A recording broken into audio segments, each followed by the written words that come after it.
En México, la noche guarda historias que se niegan a morir. Sombras que avanzan por callejones antiguos. Voces que persisten en estaciones olvidadas.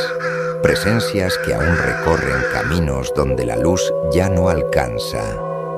Bienvenidos a una nueva temporada de Leyendas y Relatos de México. El podcast donde lo real y lo imposible se encuentran en la oscuridad. Aquí descubrirás fantasmas, tragedias, misterios y secretos que siguen respirando en cada rincón del país.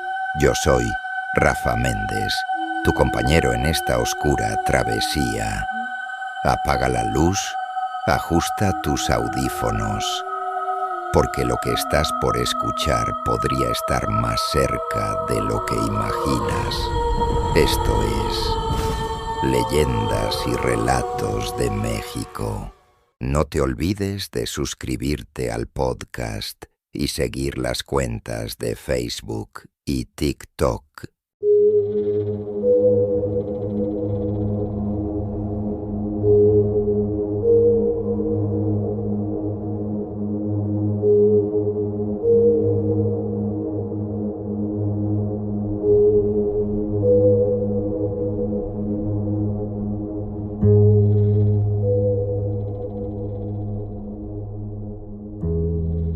En el pueblo donde crecí, había un lugar al que nadie le tenía miedo de día, pero que todos evitaban cuando el sol desaparecía. No estaba cercado ni marcado en los mapas, no tenía letreros de advertencia ni historias escritas en piedra. Era apenas un círculo de piedra vieja en medio de un terreno seco, rodeado de nopales y tierra cuarteada. Sin embargo, desde niños aprendimos algo que ningún adulto explicaba del todo. Si gritabas dentro de ese pozo, tu voz no regresaba. Lo llamábamos el pozo sin eco. Decían que antes abastecía a media colonia, pero que lo dejaron de usar cuando el agua comenzó a salir turbia. Después de eso, quedó abandonado, como si el pueblo hubiera decidido fingir que no existía. Lo extraño no era su profundidad, lo extraño era el silencio que salía de él, un silencio compacto que parecía absorber incluso el viento. La primera vez que me asomé tenía unos 15 años. Fui con 2 amigos una tarde aburrida, buscando cualquier cosa que rompiera la rutina. Nos acercamos riendo, empujándonos, fingiendo valentía. Yo me incliné sobre el borde y grité mi nombre con todas mis fuerzas, esperando escuchar el rebote distorsionado que siempre regresa desde un pozo. Pero no regresó nada, ni una vibración, ni un murmullo. Ni siquiera ese pequeño rebote que uno siente más que oye. Fue como si el sonido hubiera sido tragado por algo que no era el aire. Mis amigos también gritaron. El resultado fue el mismo. Nos quedamos mirándonos en silencio, intentando reírnos, pero la risa que nos salió fue incómoda. Me incliné una vez más y pregunté medio en broma: ¿hay alguien ahí? La oscuridad no me respondió. Durante años olvidé aquel episodio. Me fui a estudiar fuera del pueblo y regresé ya siendo un adulto. Cuando mi madre empezó a enfermarse fue que decidí regresar. Volver fue una sensación extraña. Las calles parecían más estrechas y el baldío seguía intacto, casi como si el tiempo hubiera decidido no tocarlo. Las primeras semanas transcurrieron sin sobresaltos, hasta que una madrugada me despertó un sonido que no pertenecía a la noche. Ese sonido era mi propia voz. No era parecida, No era un recuerdo, era exactamente mi voz de adolescente, formulando aquella pregunta que hice al inclinarme sobre el borde del pozo. ¿Hay alguien ahí? La voz venía desde lejos, precisamente de aquel baldío abandonado. El corazón me golpeó con una fuerza que no sentía desde la infancia. Pensé que estaba soñando, pero al asomarme por la ventana, el aire estaba quieto y el terreno aquel estaba vacío.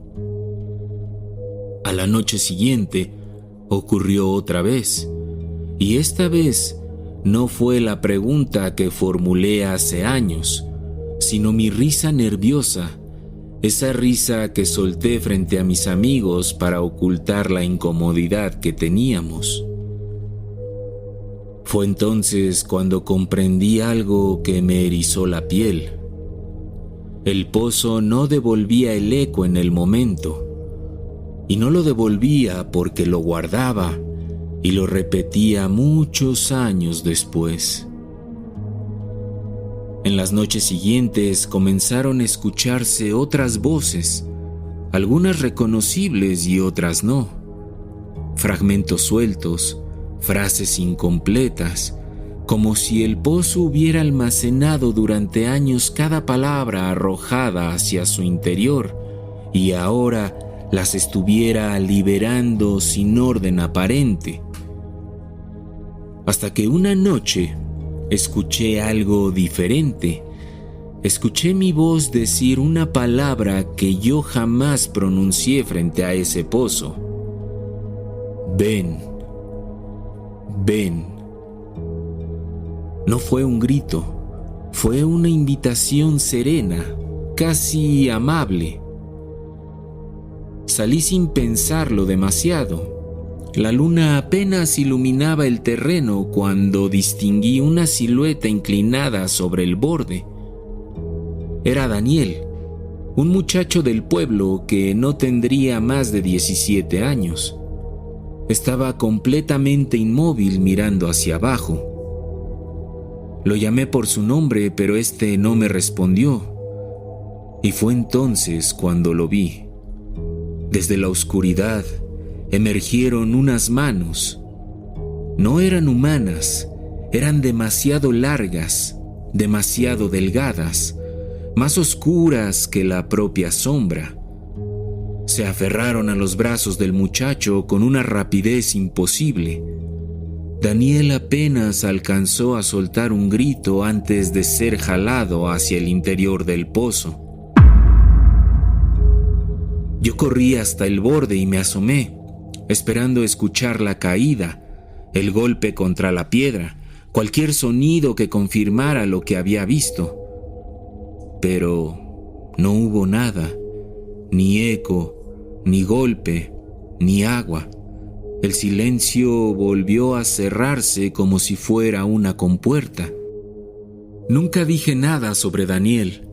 En un pueblo tan pequeño, las explicaciones siempre buscan culpables visibles. Si yo hubiera contado lo que vi, me habrían señalado a mí. Habrían dicho que yo lo empujé, que inventé las manos y que perdí la razón. Así que simplemente me quedé callado. Con el tiempo supe algo que terminó de darle sentido a todo. Meses antes, Daniel también se había asomado al pozo y había gritado su nombre.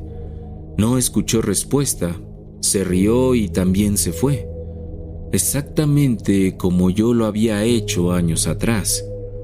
Aquella noche no fue un accidente, fue un llamado lo que hizo que Daniel llegara hasta el borde del pozo. El pozo, o lo que habita dentro, no devuelve las voces al instante, las conserva, las deja envejecer en la oscuridad. Y cuando decide usarlas, las reproduce con la misma entonación, con el mismo timbre, con la misma confianza que solo una voz propia puede generar. Daniel escuchó la suya aquella noche. Él respondió: y desgraciadamente lo tomaron. Me fui del pueblo convencido de que la distancia rompería cualquier vínculo invisible con aquel lugar, pero no fue así, no lo rompió. La distancia no significa nada para algo que sabe esperar pacientemente. El pozo sigue en aquel baldío, sigue abierto y sigue silencioso. Pero algunas noches, cuando el viento sopla desde cierto ángulo y el silencio se vuelve demasiado espeso, escucho claramente una sola palabra pronunciada con una paciencia infinita. Ven, ven. A veces la oigo como un murmullo lejano que parece atravesar kilómetros.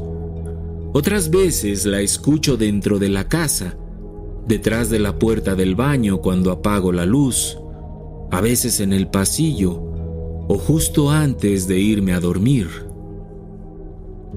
He llegado a aceptar algo que me cuesta decir en voz alta. Aquello que vive en el fondo ya comió una vez y ahora está esperando a hacerlo de nuevo. Daniel respondió porque creyó que escuchaba algo familiar. Yo sigo vivo porque todavía me resisto. Pero hay noches en las que la tentación se vuelve insoportable. Me descubro imaginando el camino de regreso, la tierra seca bajo los pies, el círculo de piedra iluminado por la luz de la luna. Pienso que tal vez si vuelvo y me asomo solo un segundo, el llamado se detendría. Y entonces entiendo el verdadero peligro. No es que el pozo venga por mí, es que quiere que yo regrese por mi cuenta. Eso es lo que me desgasta, no la amenaza, sino la paciencia. No sé cuánto tiempo más podré resistir, porque si Daniel cayó después de escuchar su propia voz, entonces sé exactamente lo que me espera cuando deje de luchar contra la mía. Y el pozo que está allá en ese baldío sigue abierto, sigue esperando y sigue sin eco, pero con mucha hambre. Y siempre, siempre después del silencio, llega la misma palabra maldita. Ven, ven. Y así, entre sombras y secretos, terminamos este viaje por las leyendas que habitan en los rincones de México. Pero recuerda, escucha, el viento aún lleva susurros, las paredes guardan memorias y la noche siempre tiene más historias que contar. Hasta la próxima, si es que te atreves.